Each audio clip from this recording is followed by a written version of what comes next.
मेरे प्यारे प्यारे दोस्तों, आप सभी को मेरा प्यार भरा प्रणाम, नमस्कार। तो कैसे हैं आप सब लोग? उम्मीद है आप सभी लोग बढ़िया होंगे, मस्त होंगे। और मैं इस वक्त अपने बच्चे को स्कूल छोड़ के आ रही हूँ। साथ में चल रही है ठंडी ठंडी हवा। बात करें अगर आज मौसम की, तो मौसम देखिए बहुत ही ज़्यादा साफ़ हुआ है, दूर दूर तक देखा जा सकता है। ये देखिए, अगर कुछ लोग जानते हो जो छोटा कैलाश, अगर नाम सुना हो, प्लेन्स वाले तो नहीं, जो हल्द्वानी के या फिर हल्द्वानी से आसपास एरिया वाले हो, तो वो पहाड़ी दिख रही है छोटा कैलाश की।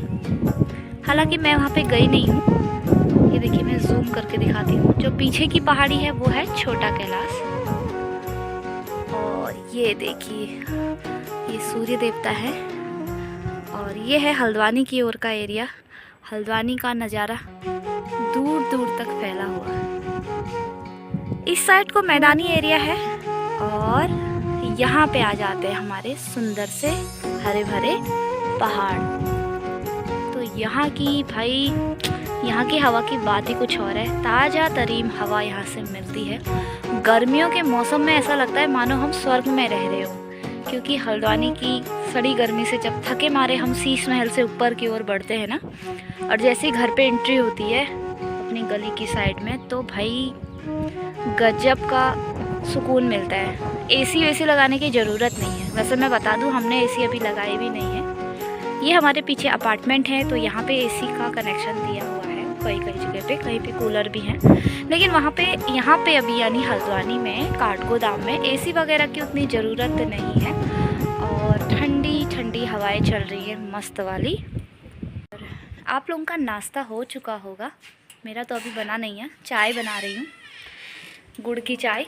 और आप लोग कमेंट करिए आप लोगों को कौन सी चाय पसंद है। पहले मैं दरवाज़ा बंद कर लेती हूँ, छत का नहीं बनती है। हम लोगों के घर पे अक्सर गुड़ की चाय बनती है। मेरे हस्बैंड को भी गुड़ की चाय पसंद आती है। मैं कभी कभार बेशक चीनी की चाय पी लेती हूँ, लेकिन पतिदेव अगर घर पे हो तो उनके साथ गुड़ की चाय ही पीना पसंद करती हूँ। तो भाई, ये तो रही हमारी चाय और ये रहा गुड़। आप लोग कमेंट करके बताइए कि आप लोग कौन सी चाय पीना ज़्यादा पसंद करते हैं, गुड़ वाली या फिर चीनी वाली। तो भाई, चाय वाय मैंने पी ली है। तो बात करें अगर स्कूल की, तो मेरा बच्चा अभी कल उसको घर पे रहे 21 दिन हो जाएंगे। यानी उसके हाथ पे सैटरडे को लग गई थी और पहले 1 हफ्ते का प्लास्टर डॉक्टर साहब ने बोला था।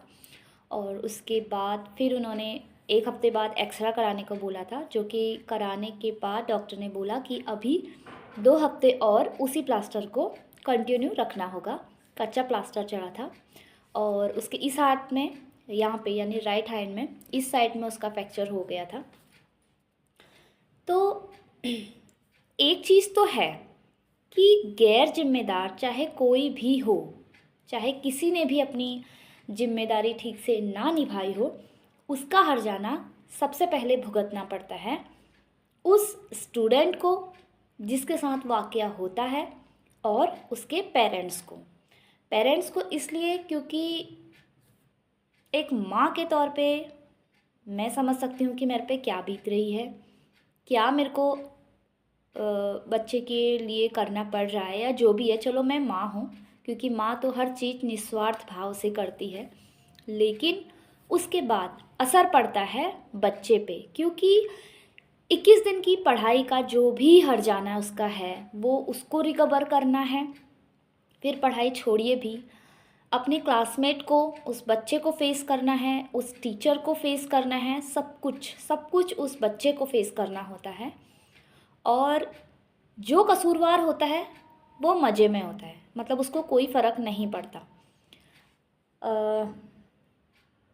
मतलब मुझे ये लगता है कि कसूरवार चाहे कोई भी हो, उसको कोई ज़्यादा असर नहीं पड़ता। हाँ, दिखावे के लिए अगर कोई कुछ कहना चाहे वो बात अलग रही, लेकिन ये बहुत गलत है क्योंकि जो मेरे बच्चे के हाथ पे चोट लगी थी वो स्कूल में ही लगी थी। और खैर ज़्यादा डिटेल में इसमें नहीं कहना चाहती हूँ, क्योंकि अगर मैं बोल पड़ूँगी तो शायद काफ़ी कुछ बोल पड़ूँगी जो मुझे नहीं बताना चाहिए। मैं अपनी पर्सनल लाइफ के लिए कभी भी मैं नहीं चाहती कि मैं यूट्यूब पे या फिर किसी भी मतलब अपने जो मेरे पर्सनल गृहस्थी है, जो कुछ भी है मेरे जीवन का, वो मैं सोशल मीडिया पे या किसी भी ज़रिए से डालूँ, उसका प्रचार करूँ। मुझे ऐसा पसंद भी नहीं है और ना ही मैंने इसलिए यूट्यूब चैनल खोला था। बस ये है कि हाँ, थोड़ा बहुत अपने बारे में जानकारी, थोड़ा बहुत अपने घर के लिए, अपने कल्चर के लिए, ये सब मैंने सोचा था। बशर्ते घर जाना कम हो पाता है और कल्चर का मैं दिखाने की जब भी सोचती हूँ, कुछ ना कुछ अड़चनें आ जाती हैं या फिर हम गांव जा नहीं पाते हैं, तो इस वजह से मैं ज़्यादा नहीं दिखा पाती हूँ। और बोलने पे आऊँगी तो काफ़ी कुछ बोल जाऊँगी, सोचती भी हूँ, काफ़ी कुछ माइंड पे आता है, तो उसमें भी काफ़ी कुछ मैं बोल पड़ूँगी, जो कि सही नहीं है। आगे शायद मेरे बच्चे के लिए भी सही ना हो, स्कूल के लिए। लेकिन किसी भी से भी डर के जीना ये संभव नहीं है और ना ही ये उचित है, खासकर तब जब गलती हमारी या हमारे बच्चे की ना हो। क्योंकि कहते हैं ना कि मतलब कुछ भी अन्याय करने से ज़्यादा अन्याय सहने वाला ज़्यादा गुनहगार हो जाता है। आप जब तक अन्याय सहते रहेंगे, लोग आप पे अत्याचार करते रहेंगे और इस हद तक करेंगे कि आप फिर टूट चुके होंगे। अगर वक्त से कुछ एक्शन ना लें अपने लिए, कभी भी किसी भी मामले में भी अगर कोई आपको दबा रहा है तो एक हद तक ही दबना सही रहता है। अगर सामने वाले ने अपनी हद भूल गई है, सामने वाला भूल चुका है कि उसकी हद क्या है, तो फिर आपको हिम्मत करके आगे बढ़ना चाहिए। अगर आप बेचारे बन के रहेंगे ना, तो ये दुनिया आपको बिल्कुल इस तरह से तोड़ देगी, बिल्कुल मरोड़ देगी और बेचारे को बिल्कुल आप समझ भी नहीं पाएंगे कि कब आपके साथ क्या हो गया। खैर छोड़िए वो सब चीज़ें, मेरी बहुत लंबी बातें हो गई हैं। तो मैं ना सोच रही हूँ कि मैं ब्लॉगिंग धीरे धीरे करूँ। ज़्यादा क्लिप्स तो मैं नहीं बना पाती, मुझे अपना डेली रूटीन दिखाना पसंद भी नहीं आता है।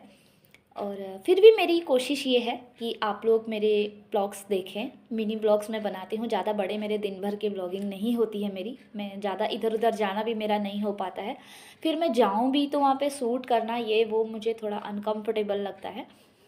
आप लोग भी अपना ध्यान रखिए।